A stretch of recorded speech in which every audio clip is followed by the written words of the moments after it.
Mais uma vez, nós estamos aqui com o professor Romilson, que hoje vai dialogar com a gente sobre cristianismo e ações afirmativas. Professor Romilson, por favor.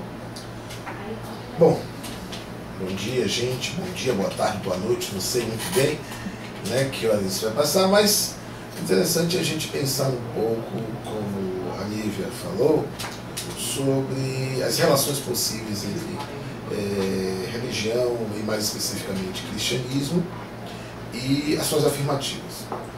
Bom, a primeira coisa a gente pensar, e aí eu tomo como base muito o conceito de campo de Pierre Bourdieu, pensar a religião como um campo social, um campo de relações de poder. Então, se a gente for buscar entender a religião e o cristianismo como uma religião, né, e pensar o campo cristão, a gente pode primeiro perceber duas coisas. Primeiro, que a Bíblia, grande suporte ideológico, teológico das religiões cristãs, foram criadas e construídas por homens, mas ainda traduzidas por homens em uma determinada época, em um determinado momento, que tinham determinada intencionalidade. Então é interessante a gente separar o que é do campo religioso como um campo social, como um campo teórico, como um campo teológico, e como um campo social, um campo que está, lógico, sujeito a relações sociais. Relações essas que, a partir de Bourdieu, também são relações de poder, são relações que tentam, a partir dos diversos grupos que compõem, impor a interpretação e a visão, no caso teológica, do campo, teológica cristã, do campo do cristianismo. Na história do cristianismo, na formação da Bíblia e da formação da tradição cristã. E pensar em ações afirmativas. E o que é que tem a ver ações afirmativas com essa dimensão? É pensar que dentro desse campo religioso, dentro dessa teologia, da ideologia judaico-cristã, há uma perspectiva que é de também subalternizar, também de inferiorizar e de negar as diversas manifestações, de diversos povos, de diversas ideologias, diversas perspectivas religiosas que formaram e construíram a história da religiosidade judaico-cristã e posteriormente do cristianismo. Não sou teólogo, mas então a minha pequena reflexão é muito mais da base da minha experiência enquanto leitor da Bíblia, enquanto membro de igreja, enquanto um dos atores ou dos agentes, eu prefiro chamar muito mais dos sujeitos, né, desse campo religioso. E a gente pode pensar e perceber como, de uma certa forma, a religiosidade, que não tem a ver com a espiritualidade, não tem a ver com o campo espiritual, que é o campo de funcionamento de uma outra ordem, de uma outra lógica, mas o campo religioso é um campo social, como, de uma certa forma, a história da religião judaico-cristã é uma história construída com o objetivo de negar e inferiorizar, por exemplo, a presença africana negra no cristianismo. Então, se a gente for pegar só rapidamente alguns textos, a gente vai ver que Abraão, antes de ser chamado Abraão, que era Abraão, é abençoado por Melquisedeque, rei de Salém, que provavelmente era um sacerdote egípcio, né? Eu particularmente penso, inclusive, um sacerdote egípcio que provavelmente deveria ter alguma relação com Akenaton e a ideia do monoteísmo que justamente surge a partir de Akenaton, né? Então há uma presença africana, onde Melquisedeque inclusive traz e abençoa em nome do Deus Altíssimo Moisés e traz pão, vinho e dízimo, três, digamos assim, elementos importantes na religiosidade judaico-cristã. A gente vai ver exemplos como José do Egito, como Salomão e a rainha de Sabá.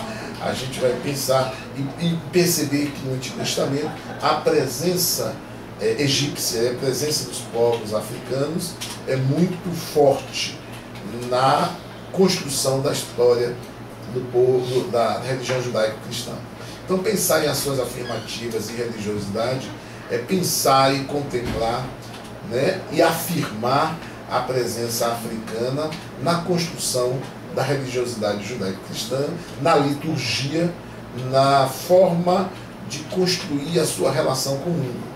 O Deus judaico, né, o Deus dos judeus, o Deus dos salmos, o Deus da experiência judaica, da tradição judaica, é um Deus da natureza, é um Deus que se manifesta no trovão, nas águas, no vento, na planta, na sarça que arde, na sarça ardente, né? É um Deus do trovão, um Deus da montanha.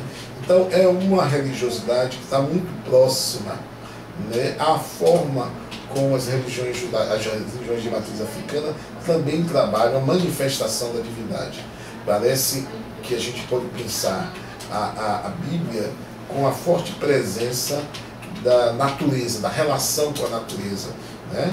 Então isso pode representar uma presença africana, uma presença egípcia, uma presença de diversos povos que compõem aquela região ali na religiosidade judaico-cristã. Agora, qual a intencionalidade, qual a importância de se negar essa presença? É justamente de construir e de forjar uma religião, no caso judaico-cristã, que é de matriz africana, na minha interpretação, como uma religião de matriz branca, né, de matriz europeia, no máximo oriental. Né? Então essa é uma tentativa que nós, inclusive, tentamos, na perspectiva das ações afirmativas, desconstruir essas ideias que foram feitas na relação, essa negação que foi dada à presença africana na construção da religiosidade, principalmente a questão da oralidade, da forma, se a gente for interpretar toda a história da religiosidade judaica, principalmente, a gente vai pensar e vai perceber que é uma aproximação muito grande com a religiosidade africana. E, no caso, a partir de Cristo, a partir de Paulo, da influência helênica e mais especificamente grego-romana, na construção da história do cristianismo, né, com Paulo e todos os outros, a gente vai perceber que é justamente esse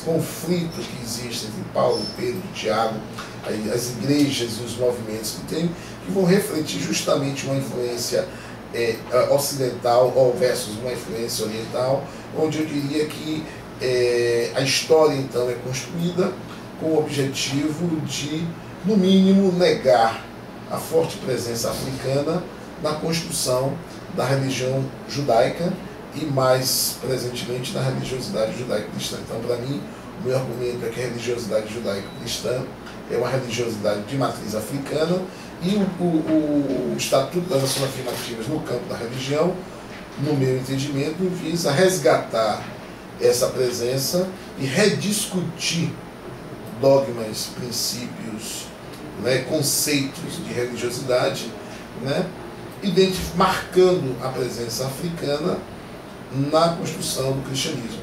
Acredito que, ao fazer isso, estaremos contribuindo muito para